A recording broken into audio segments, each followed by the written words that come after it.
if we had one key ingredient in our society, sound currency. But this is, of course, is the ingredient that we're not being allowed to have, okay? And the reason is because it is a means to an end. This is why I'm always talking about, I'm conflating spiritual teachings with economic teachings, is because this is the root of all the problems. This is the root of all the evil in the land, period. No ifs, ands, or buts about that, okay? That's not up for debate. That's it. That's the key. And nobody can tell me that's not the truth. Prove it to me. Show me a time in history when humanity lived entirely without currency. Show me that it was any worse than the situation we have now. Okay? It wasn't.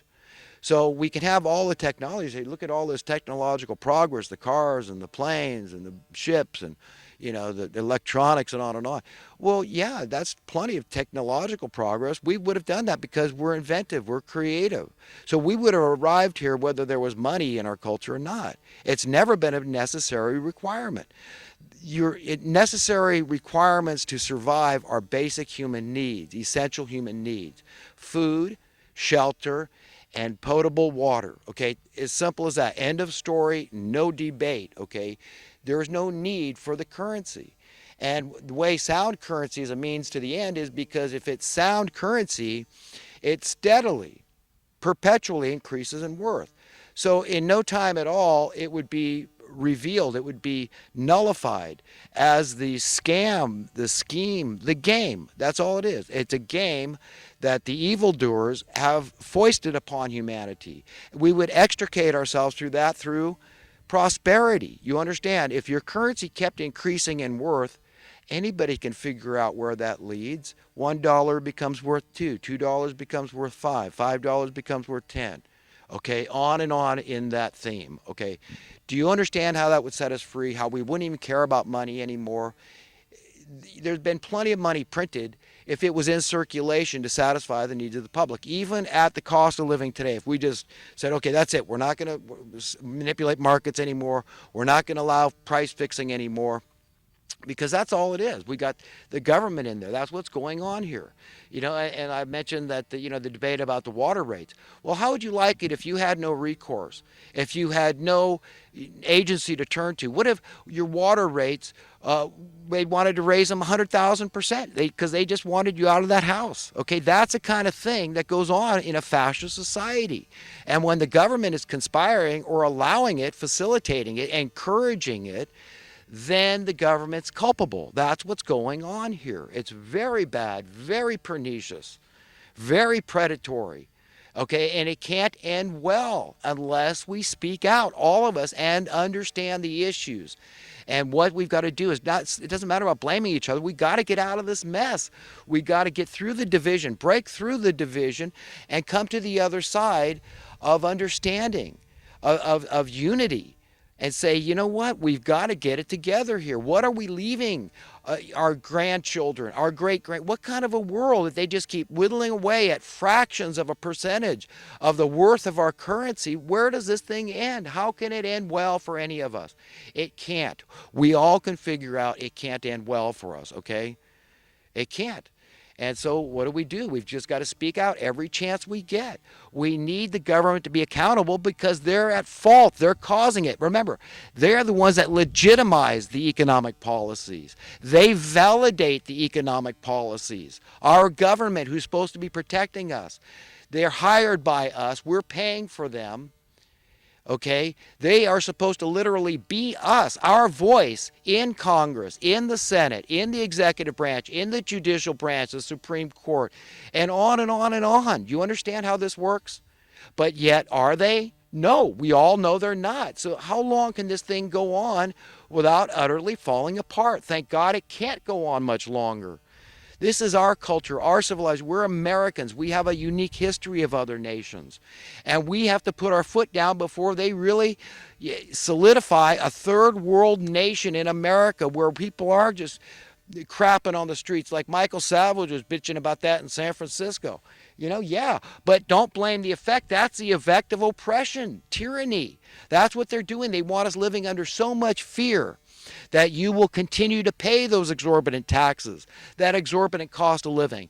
And let's make that very clear, that your basic cost of living, that has to include food, water, and shelter, is a tax. There's absolutely no difference. For all intents and purposes, it is a financial burden, okay?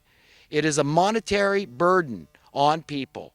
And the numbers just keep going up as they chisel away at the worth of your dollar, okay? That's what's going on here. So what do? We object. We say no. We've got to say no. No, no, no. I mean, otherwise you just continue to reduce our standard of living. More and more people have to live to each room in each house. You know, we're going the way of China or India or Mexico or God knows what it is. And then they try to tell people they don't have a right to exist on the face of God's green earth. You're born on this planet. Forget what country you're born in. You're born an earthling. And then they rouse you and try, hey, you can't sleep here. You can't sleep there. But they don't tell you where you can sleep. There's got to be some alternative. There's got to be options for people. People have a right to exist on God's green earth. So you've got to have homesteading set up. The government has to help. They're at fault. They got to start giving stuff away. Go to quantitative easing for we the people. You want to help the economy? Then give money to the poor, and then they can go and get their car fixed at the mechanic and put him to work. So we'll have chain reaction prosperity. Okay, whatever it is, there's ways to fix our problems, folks, but they don't want us to. They don't. They won't be able to have the abortions, which is part of the genocide program. They won't be able to get away with GMOs in the food and spraying our skies with chemtrails and fluoride in the water and dubious war and the crime and the prostitution and the drugs and on and on and on. All these things are byproducts of this establishment. Okay? And there's an awful lot of people whose jobs depend on the problems persisting and preferably flourishing. That gives them more job security. Just understand how simple this is, folks. See the forest for the trees. Understand how you've been duped and then reveal to others. Don't let them hide and run and be complacent and indifferent to the suffering of others, because none of us can be happy while others suffer needlessly, okay? Like some great person said, you know, no one is free while others are oppressed. That's the reality. This is an immutable law handed down from above that God put in our hearts and souls. He put it in our minds, deep down in our conscience. So you cannot. It's unreasonable, illogical, and nonsensical to suggest you can ever truly find happiness while divorcing yourself, separating yourself from the difficulties of other human beings. So what's the answer? The answer is universal prosperity, folks. That's it. That's it. You don't worry, point fingers at the effect of the problem, because that's all it is. People crapping on the streets. Well, what do you expect?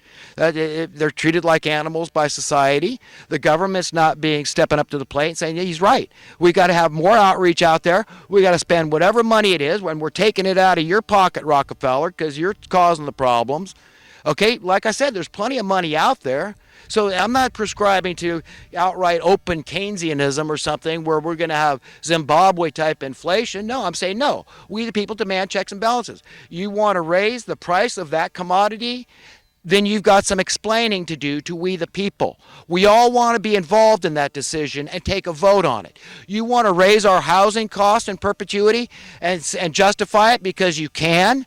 Okay, that's what they're doing. You know, I heard one guy at a meeting, you know, talking about rent control somewhere down in some valley town, Silicon Valley area. And he was all irate and all self-righteous. You can't do that. You know, he didn't even mention the S word, socialist.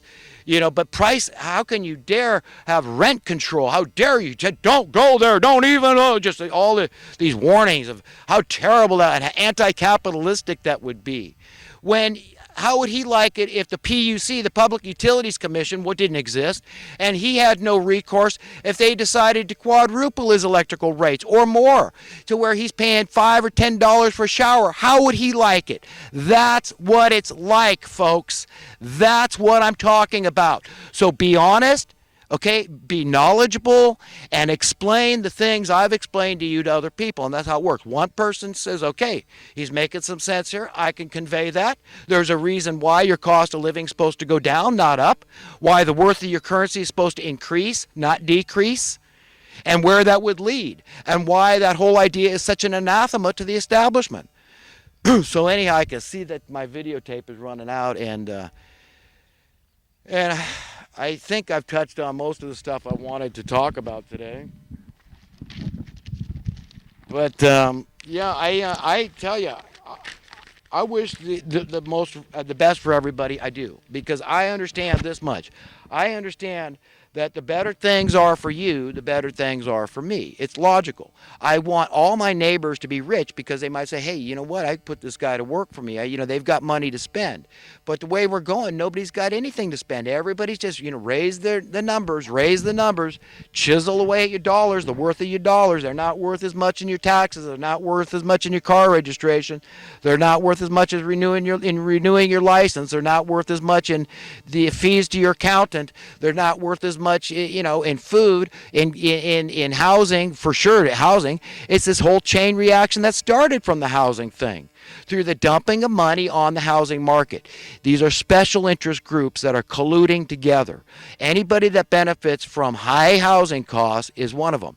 And in California, that's a minority of people. Even if they're out there building the houses that they can't afford to buy, it's not their fault. They're trying to survive here. So if all their income gives them is enough to rent for in perpetuity, who do you expect to eventually pick up the tab when they're not strong enough to work? The government. So they're creating socialism. They're creating communism. They're creating this resentment of this